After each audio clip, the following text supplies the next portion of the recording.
আজ আমি তোমাদের একটা একদম নতুন রেসিপি দেখাবো, যেই রেসিপিটা খেতে কিন্তু অসাধারণ।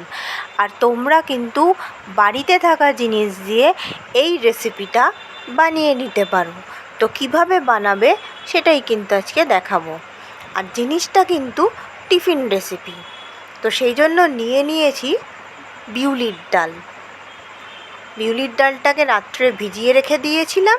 এবার এটাকে বেটে নেব। বেটে নেওয়ার পর একটা কড়ার মধ্যে জল নিয়েছি, আর একটা বড় পাত্র নিয়েছি যার মধ্যে ফুটো ফুটো আছে, স্টিম হবে। আর ওই থালা, আর এটা হলো বাটার পর এর মধ্যে নুন, চিনি, হলুদ গুঁড়ো দিয়ে দিয়েছি, দিয়ে ভালো করে মিক্সিং করে নিতে হবে। আর এই পাত্রটার মধ্যে, থালাটার মধ্যে তলায় তেল লাগিয়ে দিয়েছি, দিয়ে যে মিশ্রণটা বাটা হয়েছে সেটাকে ওপর দিয়ে আস্তে আস্তে গোল করে দেবো।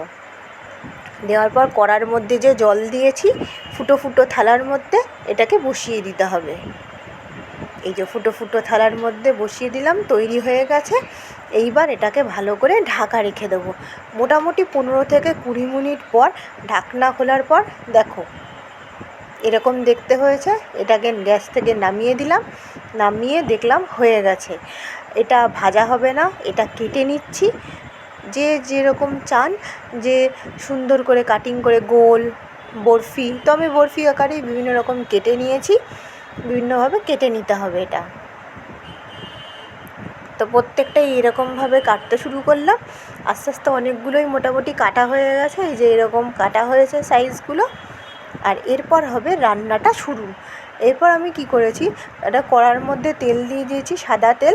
এর মধ্যে দিয়ে দেবো শুকনো লঙ্কা, আর দেবো তেজপাতা, আর দেবো কি, আর জিরে, আর মৌরি দিয়ে অল্প একটু ভেজে নেবো। ভাজতে ভাজতে এর মধ্যে দিয়ে দেবো আদা বাটা, আর দিয়ে দেবো লঙ্কা বাটা, দিয়ে ভালো করে একটুখানি কষিয়ে নেবো। খুব সিম্পল রান্না, সহজেই বাড়িতে থাকা জিনিস দিয়ে তৈরি করা যায়, কিন্তু টেস্টফুল। এটা টিফিনেও খাওয়া যেতে পারে। নুন, চিনি, হলুদ, লঙ্কার গুঁড়ো, ধনের গুঁড়ো, জিরের গুঁড়ো সব এক দিয়ে দিলাম। দিয়ে দেওয়ার পর আবার একটু ভালো করে কষিয়ে নেব। তারপর দিয়ে দিলাম টক দই, দিয়ে আবার একটু ভালো করে কষিয়ে নেব। দেখো তেল বেরিয়ে এসছে। এবার জল দিয়ে দিলাম, দিয়ে একটু ফুটিয়ে নেব। ব্যাস তৈরি হয়ে যাবে আমার এই রেসিপিটা।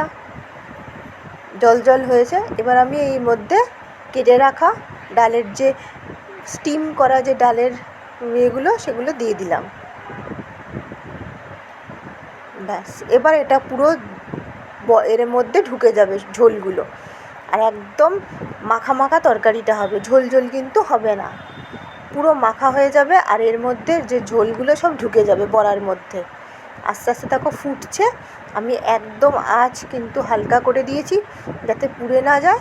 তো তৈরি হয়ে গেল আমার আজকের রেসিপি। এরপরটা কী দিয়ে খাওয়া হবে, তো আটা যেরকমভাবে সবাই মাখে ঠিক সেরকমভাবে আটা মেখে লেচি করা হয়েছে দুটো করে, মাঝখানে পুরটা দেওয়া হয়েছে। পুর মানে হলো যে পুরটা বাটা হয়েছিল, সেই পুরটা ভালো করে বিউলির ডালের পুরটা দিয়ে দিল, একটার ওপর আর একটা চাপিয়ে দেওয়া হলো, দিয়ে ভেজে নিলেই তৈরি হয়ে গেল আজকের এই লুচি।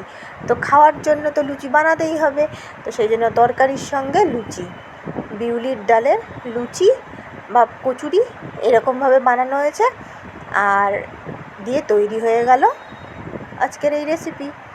আর মাঝখানে কিন্তু একটু হিং দিতে হবে, যে আমি যে এটা বানিয়েছি লুচিটা, তার মধ্যে কিন্তু একটু হিং, একটু মৌরি দিলে ভালো হয়। তো দিতেও পারো, না দিতেও পারো। তো তৈরি হয়ে গেল আজকে একটা সুন্দর রেসিপি। তোমরাও বানিয়ে নাও এরকম।